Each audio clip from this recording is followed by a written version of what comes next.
ስለ ገድላት የምንነጋገራቸው ብዙ ነገሮች ስላሉ ኑና ያንን ጥያቄዎች ደግሞ የኦርቶዶክስ ወንድምና አባቶች እንድትመልሱ ያንን ጥያቄ ነው። መልሶች ሙሉ ከሌለ ገስዋ ዮኒ ማኛ ይፈነጥጣል። ሰላም ለእናንተ ይሁን። እንዴት አላችሁልኝ? ዛሬ በጌታ ቀን ማለትም እሁድ ከቅዳሴ በኋላ ጋቢ የሚያል ነጠላ ደረብ አድርጎ ምን ይዞብን መጣ አላችሁኝ? እሺ ወንድማችን እርሱትና ግን ምንድነው እንግዲህ ሁሌም አዳዲስ ሰዎች ወደ ቲክቶክ ስለሚመጡ አሁን ካነሳው ሐሳብ ጋር በተያዘ ጥቂት ነገር የምላችሁ ነገር ይኖራል። በቃ መሰረታዊ በጣም ሁላችሁም ልናውቀው የሚገባ ነገር ማለት ነው። ከሱ በፊት ግን የጌታ ቀን ስንል ምን እያልን ነው? መቼስ ቀናት ሁሌም የጌታ ናቸው። ግን ዛሬን ግን በተለየ የጌታ ቀን የምንላት ለምንድን ነው? ጌታችንና መድኃኒታችን ኢየሱስ ክርስቶስ ሞትን ድል አድርጎ የተነሳበት ቀን ነው። የትንሳኤው ቀን ናት እሁድ ማለት ነው እና የሁላችንን ትንሳኤ ያረጋገጠበት የትንሳኤያችን በኩር የሆነበት ቀን ስለሆነች ይህችን ቀን በተለየ ሁኔታ በቤተ ክርስቲያኖች ተሰባስበው ቅዳሴ አድርገው ከቅዱስ ምስጢር ተካፍለው ይመጣሉ። ስለዛ በጌታ ቀን ቅድሚያ የሚሰጠው በጠዋቱ ተነስተን እስቲ ለምንድን ነው ቅድሚያ የሚሰጠው? ወደ ጌታ ደስታ ለመግባት እና ጄላ አንዲት መጽሐፍ አለች ቅዳሴ ወደ ጌታ ደስታ የመግባት ምስጢር የሚል ነው። በቀሲስ ዶክተር መብራቱ ኪሮስ የተዘጋጀች መጽሐፍ ናትና ፕሊስ ይህንን መጽሐፍ ሁላችሁም እንድታነቡ እመክራለሁ፣ ሪከመንድ አደርጋለሁ። ለቅዳሴ ያላችሁን ቦታና ፍቅር በጣም ያሳድገዋል እና እንደው አሁን ላይ የማንበብ ጊዜ የለኝም ብትሉ ራሱ ፕሊስ ግዙትና የሆነ ስታዩትም እንድታነቡት ያነሳሳችኋል። በቻላችሁ ሰዓትም ታነቡታላችሁ። ግን አሁን ሁላችሁም እንድታነቡት እመክራለሁ። እሺ ይሄንን ያዝና አድርገን ወደ ወንድማችን እንመለስ። ወንድማችን እንደሰማችሁት እንግዲህ ሌላ ቪዲዮዎች ላይ የሚያዩ የነበርና ፕሮቴስታንት ወንድሞችን እየሰበሰበ እንደው እስቲ በጣም ከባባድ የምትሉትን ለጆሮ ሲሰማ ይጨንቃል የምትሉትን ገድል እስቲ እያወጣችሁ አንብቡ። ያው የተወሰነ የሰውን ጆሮና ትኩረት ለመሳብ ያህል ማለት ነው። እንዲህ አይነት ነገር ሲናገር እየሰማሁት ነበር። ሰላም ላንተ ይሁን ወዳጄ። እንግዲህ ከዚህ ቀደም እንደምታደርገው ጨዋታ ላይ ምናምን ከሆነ ያለው እንግዲህ ወደዚህ የማለት ጉዳይ ላይ ከሆነ ያለው አሁን እየቀለድክ ያለው በህይወት ብቻ አይደለም ማይ ብራዘር፣ እየቀለድክ ያለው በጌታችን በክርስቶስ ኢየሱስ ላይ ነው እና እሱን ብትረዳው ኖሮ እና የምርም የክርስቶስ ፍቅር ትንጥዬ እንኳን በጣም ትንጥ ልብ ላይ ቢኖር በረን ዘግተህ ስቅስቅ ብለህ ባለቀስክ ነበር። በክርስቶስ ላይ እየቀለድክ እንደሆነ ብትረዳው ኖሮ ማለት ነው።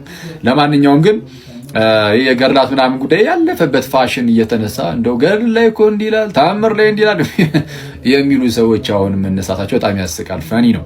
ለማንኛውም ከገድላት ጋር በተያያዘ ቤተክርስቲያን ገድላትን ስትሰጥ የሰጠች ለምንድነው ብለን ተነጋገርን። ከዚህ ቀደምም ገድላቱን ስትሰጠን ቤተክርስቲያን አለቀ የቅዱሱን ታሪክ አይተን ክርስቶስን በመምሰል ሕይወት ውስጥ ያደገበትን ነገር አይተን እኛም እንደው ክርስቶስን መስለን እንድናደግ በቃ ለዛ ነው የምንጠቀምበት። ከዛ ውጪ ግን ለአእምሮአችን እንደዚህ አሁን እንደዚህ ሰዎች ይላሉ በጣም የሚጨንቅ ምናምን ነገር ሲሉ ነበር። ለአእምሮ ከጨነቀ የመቀበል ግዴታ እንኳን የለብህም።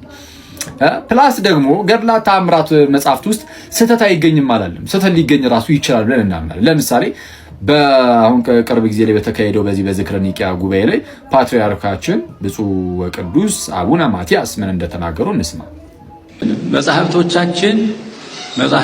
የመጽሐፍቶቻችን ጥራት ያስፈልጋቸዋል። እንግዲህ በሊቃውንት ጉባኤ ያልተመረመረ መጽሐፍ ማለፍ የለበትም በእውነቱ። ኦኬ እንደሰማችኋቸው ቅዱስነታቸውም ሰው ምን አሉ? መጽሐፍቶቻችን ጥራት ያስፈልጋቸዋል። እኛ ራሱ መጽሐፍቱን እንዲህ ብለን እየተናገርን ነው ማለት ጥራት ያስፈልጋቸዋል እየተባለ እና መመርመር አለባቸው በሊቃውንት ጉባኤ እየተባለ ብድግ አድርገህ ባይዜ ቢመረመሩ ራሱ ተመርምረው ቢወጡ ራሱ የሃይማኖት መመስረቻ አይደሉም፣ የሃይማኖት መከራከሪያ አይደሉም። እንደዛ እንኳን ቢሆን ያውም ጭራሽ እንደው ምን እየተባለ በጉባኤ ላይ ነው ባይዜ ቅዱስነታቸው የተናገሩት መጽሐፍቶቻችን ጥራት ያስፈልጋቸዋል። በቃ እንዲህ ነው እኛ ምናምነው። ስለዚህ እነዚህ መጽሐፍት ይዤ ኦርቶዶክስን ላሸማቀቅ ምናምን እሱ ጭራሽ አይታሰብም። በቃ አለቀ። ኦርቶዶክሳውያን ወይም ክርስቲያኖች መጽሐፍቱን በምን መልኩ መጠቀም ለምን ዓላማ መጠቀም እንዳለባቸው ገብቷቸዋል። ስለዚህ አሁን ይሄ የመደናቆርና ጉንጫ አልፋ ክርክራችሁን ያዝ ታደርጉታላችሁ። ይቆየን። መልካም የጌታ ቀን። በቃ እኔ በርቶልኝ ነው አጨቅኝ አቡ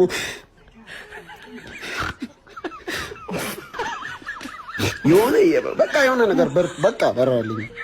አብራራ ምንድነው? ምኑን ላብራራ?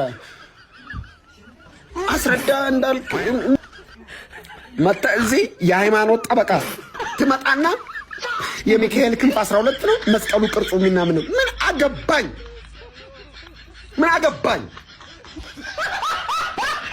ስለ ኢየሱስ አውራ ስትባል ያንቃል። ትመጣና አባ እንትና የአባ እንትና ጺም ከአባ እንትና ጋር ተደራርበው ትለኝ። አይ ሪሊ ዶንት ኬር። አይመለከትም። ስለ ኢየሱስ እናውራ ደስ ነው የሚለኝ ደስ። ስለ ቤዛነቱ እናውራ ይልና ሃይማኖተኛ ከጀርባው 38 የፈረንጅ ስዕል ደርድሮ 100 ብር ቤዛ ነው ይላል። አፍንጫውን አዙሎ መነጽር ከፈዝቅቅ ዮኒ ማኛ ልክ ነው ያለው ከኦርቶዶክስ ተዋሕዶ እምነት ለቀኩ ያለበትን ምክንያት ተናግሯል። አሳያችኋለሁ።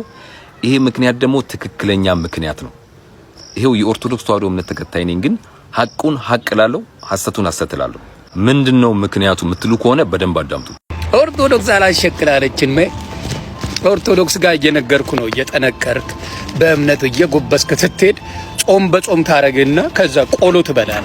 ገዳም ገብተህ ቆሎ መጽሐፍ ቅዱስ ታነባለህ፣ ቆሎ ትበላለህ። መጽሐፍ ቅዱስ ታነባለህ፣ ቆሎ ትበላለህ። እዚህ ነፍሴ በአንድ ወር ውስጥ ይሸቅልልሃል፣ 500 ሺህ ይዘጋል። በቅርቡ እንዳልክ መኪና ይዛ ቪኤቷን ፏ ብልጭ ስትል ታያለህ። እንግዲህ እንደሰማችሁት ነው። ዮኒ ማኛ እዚህ ጋር ምንድነው የዋሸው?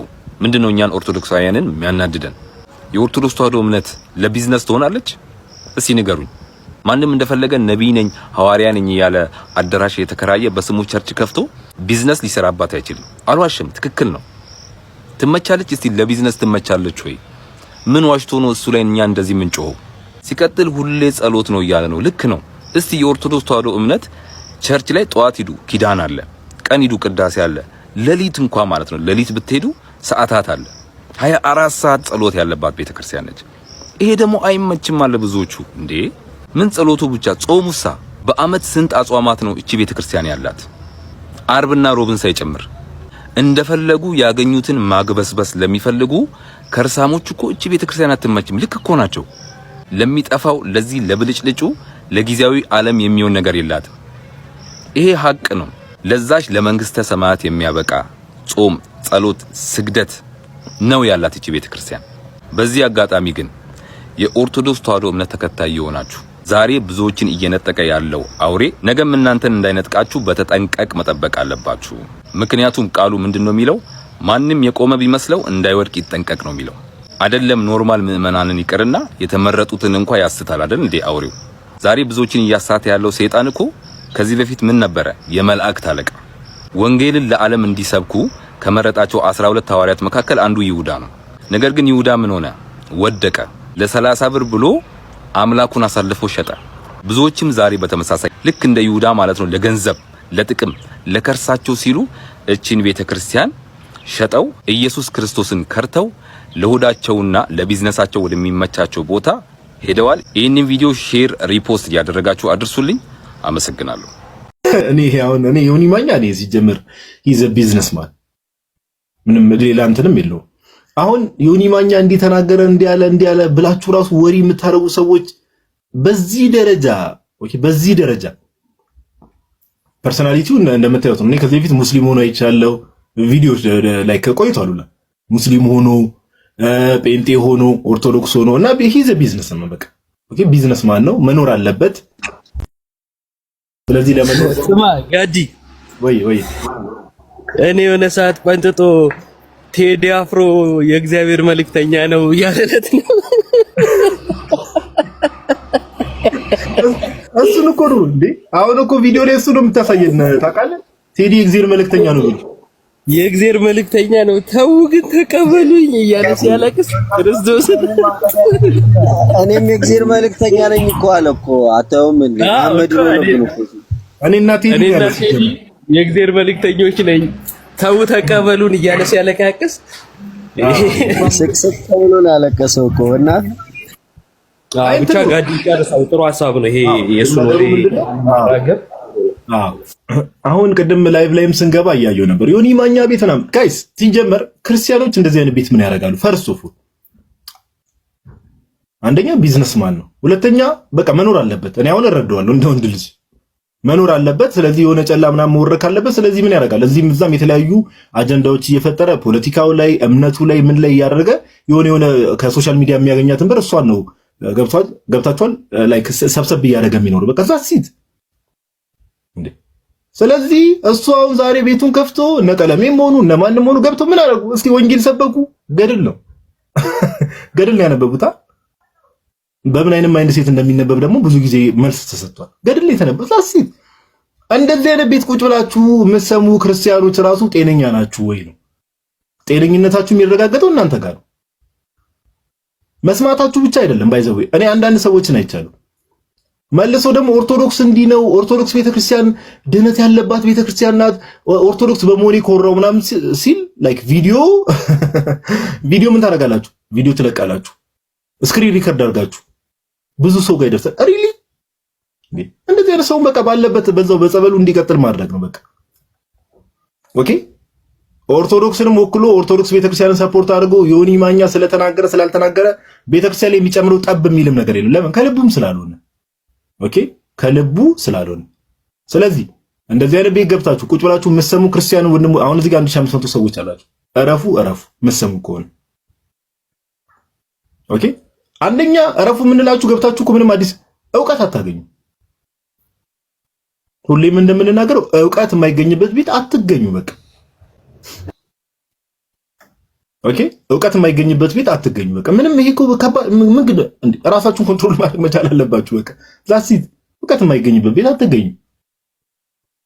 ኦኬ እነ ቀለሜ ገድል ያንብቡ፣ እኛ ፕሮቴስታንቶችን ክርስቲያን እናደርጋቸዋለን። እነ ቀለሜ 2000 3000 ሰው በተቀመጠበት ገብተው ገድለ መባጽዮንን ያንብቡልን፣ በጣም አሪፍ ነው። እኛ ደግሞ ፕሮቴስታንቶችን ክርስቲያን እናደርጋለን። ሚዲያ ላይ የምናየው ነገር እሱ አለቀ። አሁን እንደ በፊቱ ገድል እንዲህ እዚህ ገድል ላይ የሆነ ነገር ተገኘ ምን ተገኘ ምናምን ተብሎ ከምን አንጻር ነው የምናየው የሚለው ነገር ቤተክርስቲያን እንትን ትላለች። አለቀ በቃ። ኦኬ ስለዚህ ንገሩት የት እንደሚሄድ እውነት ይሄን ነገር ነግራችሁት ይሆን? የት ነው የሚሄደው? መካነ ኢየሱስ ኑና ንገሩት። እኛ ጋር ከመጣ ቅዱስ ቁርባን ይጠብቃል፣ እኛ ጋር ከመጣ ሚስጥራት ይጠብቃል በሉት። አይ ካላችሁ ደግሞ ሙሉ ወንጌሎች ደሞና ደግሞ እኛ ጋር ሚስጥራት የሚባል ነገር የለም፣ ጥቅም የለውም ሚስጥራት፣ እኛ ጋራ በእምነት ብቻ ነው የምድነው በሉት። ይሄን ታምር ይሄን ገድል ብላችሁት ኦኬ ጴንጤ ልሁን ቢል አሁን ይሄ ሰው የጴንጤን ትምህርት ተምሮ የጴንጤን ቴዎሎጂ ተምሯል ወይ? የጴንጤን ዶክትሪን ተምሯል ወይ? እንዴት ነው ራሳችሁን እኔ አይሮን ነው። እኔ በጣም ደስ ያለኝ ባይዘው አንድ ነገር ልንገራችሁ። ዮኒ ፕሮቴስታንት ነው ልፈልጋለሁ ማለቱ ጥሩ ነው እንዴ፣ መብቱ እኮ ነው። ባይዘው መብቱ ነው ማናችንም። ባይዘው እኔ በጣም ደስ ያለኝ በቃ። ግን ደግሞ እስቲ ይሁን ለምን አይሆንም? እኔ አልገባኝ ነገር ለምን አይሆንም? እኔ በቃ ጴንጤውን ኦኬ ጎ ሄድ ለምን አትሆንም? ምንድን ነው ያዘ? እስቲ ጌታን አስቀብሉትና ያስጠምቁትና እኔ በጣም ደስ የሚለኝ እኔ እንዴ ያለው ዘገብ በቃ ያሮ ነው። እኔ ጨዋታ እየሆነብኝ ድራማ እየሆነብኝ መጣ። ዝም ብሎ በቃ ያሮ ነው። ዝም ብሎ ድራማ፣ ዝም ብሎ ሳይክል መስራት። አንድ አይነት ነገር እኮ ነው የሚነሳው። ከዛሬ ምናምን በአመት በፊት እኮ the same thing ተደርጓል። the same thing አንድ አይነት ነገር፣ አንድ አይነት ገድል አውርታችኋል። ከዛሬ ምናምን በፊት አንድ አይነት ነገር አድርጋችኋል እኮ ተሰብስባችሁ። ዳት ታይምም እንደዚሁ ነበረ። የዛ ጊዜም እንደዛው ነበረ እኮ። በጣም የሚያስቀው ነገር እንዳልኳችሁ ነው።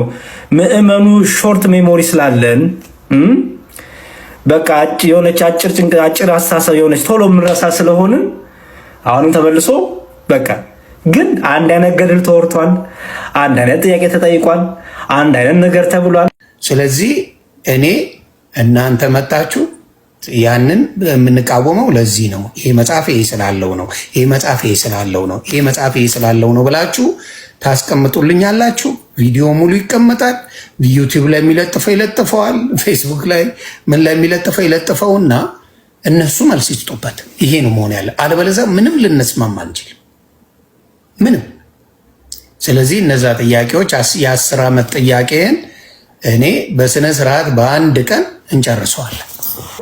እኔ እናንተን ለመስደብ አልነበር ገድል የገዛሁትኝ ገድል የገዛሁትኝ እናንተን ለመስደብ ነበር። ለካ መጽሐፍትን ስታነብ ኦርቶዶክስ ነው የምትሆነው። መጽሐፍ ሲነበብ ኦርቶዶክስ ትሆናለህ፣ ወሬ ስትሰማ ጴንጤ ትሆናለህ። ዛቲስ አክሊል እንኳን ራሱ አክሊል እኮ ሳይቆር የኤርሚያስን ቤት ስታገኙት ስክሮል አድርጋችሁ ለፉ እኮ ነው ያለው ቃል በቃል ወንድሞች እናቶቼ። ከሱም ብሶ ማለት ነው የጢማም ጎረምሳ ጺሙን ወርታች እየላገ እለፉ ዝለሉ አለ። ምክንያቱም እሱን እዛ ሄዶ አባ ማነው ሄሬኒዮስ፣ ሱሱኒዮስ፣ ሰባሊዮስ፣ እንጦሮንጦስ፣ መቃሪዮስ፣ መርቆሪዮስ እያለ ስለሚሉ ማለት ነው። ከዚህ ውጭ ሌላ የለውም። ጳውሎስ ጴንጤ መታወቂያው ኢየሱስ ማለት ነው። የክርስቲያን መታወቂያው ግን ኢየሱስን ራሱን መምሰል ነው። ክርስቲያን መሆን ነው። እንደዛ ነው። ሰላም ለእናንተ ይሁን።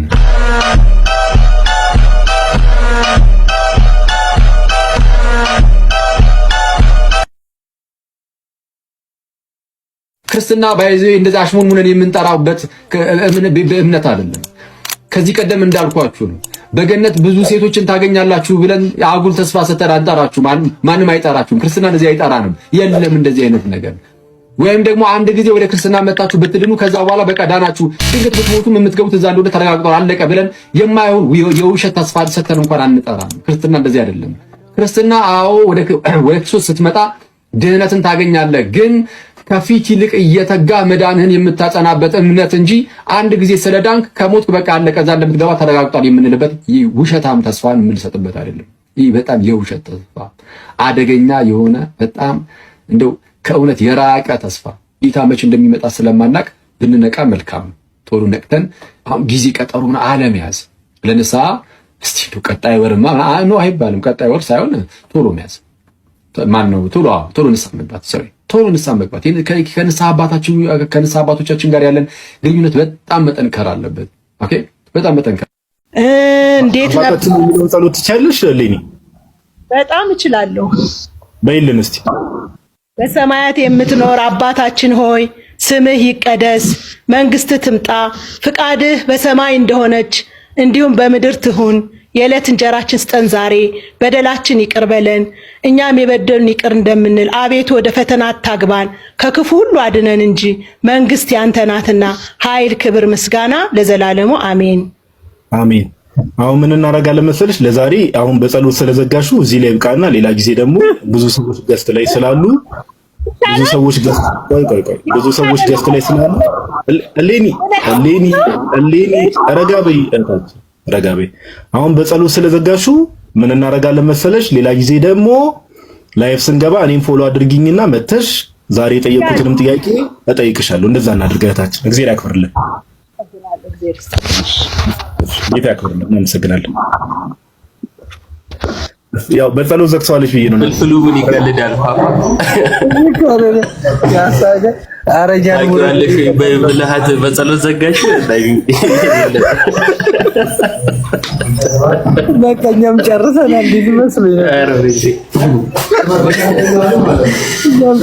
ስለዘጋሽው ቻው አለ።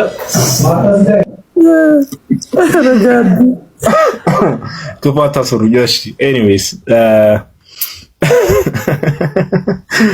ክፋት አስቤ አልነበረም። ኤኒዌይስ እሺ የክርስትና ስሜ ስንዱ ዘመድኩን ይባላል። ቀዘነች።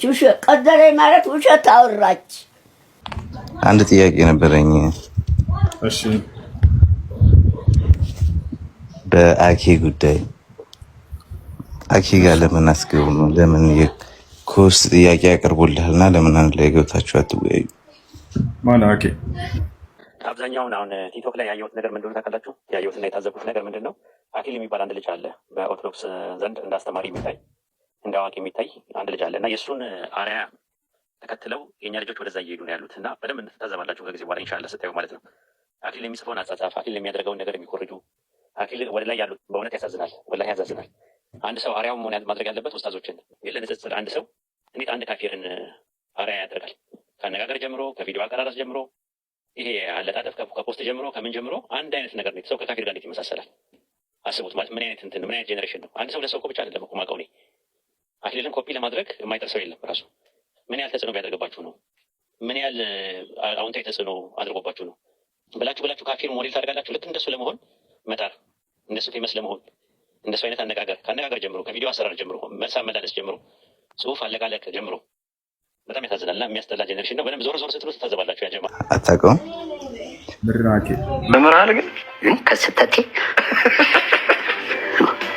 አክሊል ማንኛውም ክርስቲያን ገብቶ ያናግረኝ፣ ችግር የለውም አብሽር። አይ በኮሆስት ነው እሱ ያለውና ምናልባት በኮሆስት መወያየት ከቻላችሁ እሱን ለመጠየቅ ነው። መታ ያናግረኝ ማንኛውም ክርስቲያን፣ ችግር የለውም። እናንተ ተላላኪ አትኑ። ራሳቸው ለምን አይመጡ? ለምን ይፈራሉ? ፊታችን ለብቁ ድመት ገላምጦኝ ያውቃል። ኖ እነሱማ በደንብ ጥያቄ ያቀርባሉ ብዙ ጊዜ እና ያው ዝም ስላላችሁ ነው እናንተ። እኔ አንድ ግርም የሚለኝ ነገር ልንገራችሁ። ይሄ ሰውዬ ጴንጤ ይሆናል። ጴንጤ ሲሆን ኦርቶዶክስንና የእስልምና እምነት ተከታይን ቆሻሻ አድርጎ ይሳደባል። ከዛ ኦርቶዶክስ ይሆናል። ኦርቶዶክስ ሲሆን የጴንጤንና የእስልምና እምነትን ውሻ ያደርጋቸዋል። ከዛ የኦርቶዶክስ እምነቱን ፎሎ ያደርገዋል። ይቀጥልና ደግሞ የእስልምና እምነት ተከታዮችን ያሞጋግሳል። ሌሎቹን ውሻ ያደርጋቸዋል። ተከታያለሁ።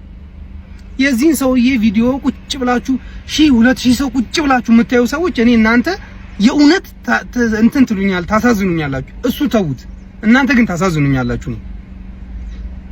ፕሮፋይላችሁ ውስጥ ሲገባ የሆነ የቤተ ክርስቲያን እንትን የሆነ ነገር ትለቁና ከዛስ የሱን ሰውዬ ስክሪን ሪከርድ አድርጋችሁ ትለቃላችሁ። ምናችሁ ነው የሚያማችሁ? አተውትም እንዴ? እኔ ብሎክ አድርጌዋለሁ ላዩ ስለማልፈልግ፣ ግን ስክሪን ሪከርድ እያደረጋችሁ ታመጡታላችሁ ሲሳደብ። በዛ ላይ ደግሞ ትልልቅ ተከታይ ያላችሁ ሰዎች እሱ ላይፍ ሲገባ ቁጭ ብላችሁ ከሱ ጋር ለማውራት አዎ እንትናዬ እሺ ያላችሁ ተው እንጂ ጭንቅላታችሁን አሰሩት። የማይመጥናችሁን ሰው ወቁ በቃ። አይ ይሄ ሰውዬ ለኔ አይመጥነኝም ተከታይ ስላለው ብቻ አይደለም እኮ እኔም አልመጥናችሁ ከሆነ እኔ ለእናንተ ኮምፎርት ምቾት ማልሰማ ከሆነ እኔን ተውኝ በቃ። ብሎክ ማድረግ ነው ያለባችሁ። እኔ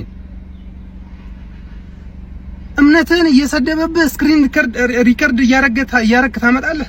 ነገ አንተንም እምነት ይሰድባል አይደለም ሰድቧል። እያንዳንዱን እምነት ያልተሳደበ እምነት ካለ እኔ ንገሩኝ።